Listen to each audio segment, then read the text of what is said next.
Dear friends, after the first adventure of finding water in the pot, we were having few questions in our mind that where exactly the crow went after drinking the water and what was his name? Well, the crow name was Kalu.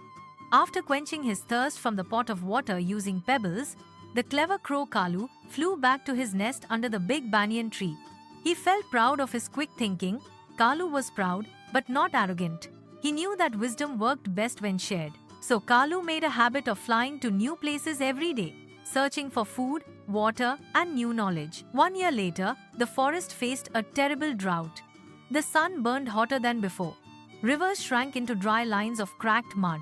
The grass turned yellow and brittle. Many birds had already left for cooler places, but the crow stayed.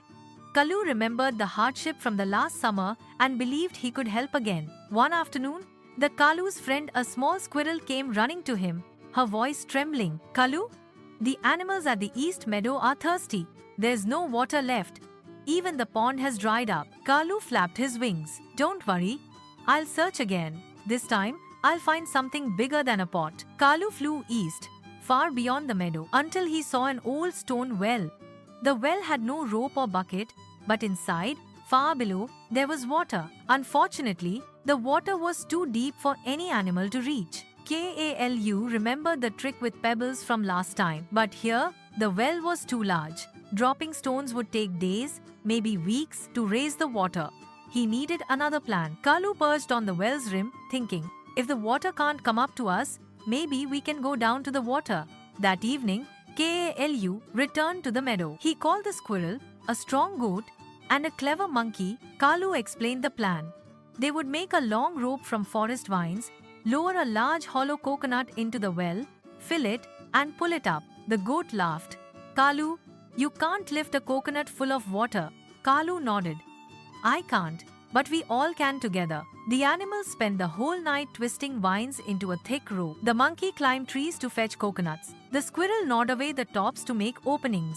By sunrise, they were ready. At the well, the monkey tied the coconut to the vine. The goat held one end, the squirrel and rabbit pulled from the side, and Kalu guided the coconut down.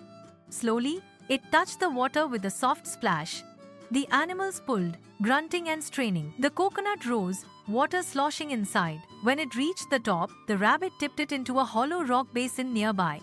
They repeated this again and again until the basin was full. The meadow animals gathered, deer, foxes, birds, and even a shy porcupine. Everyone drank happily. The squirrel looked at Kalu with shining eyes. Last time you worked alone. This time you taught us to work together. Kalu smiled.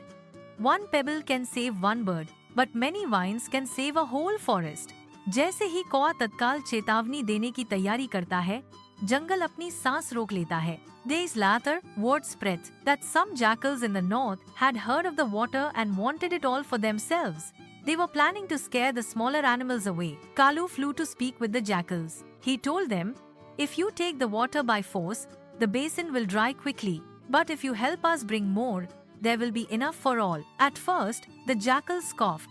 But when the crow showed them the well and explained the method, they realized working together was easier than fighting. Soon, even the jackals were pulling vines. कुआं, जीवन का स्रोत, अब अकल्पनीय सहयोगियों के संयुक्त प्रयासों को दर्शाता है, जो पानी खींच रहे हैं. After a week, the basin became a small pond. Flowers began to grow nearby.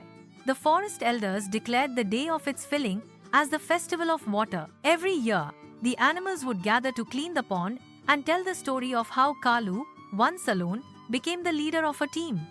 The moral spread far and wide. Kalu built a pond, a lasting symbol of togetherness.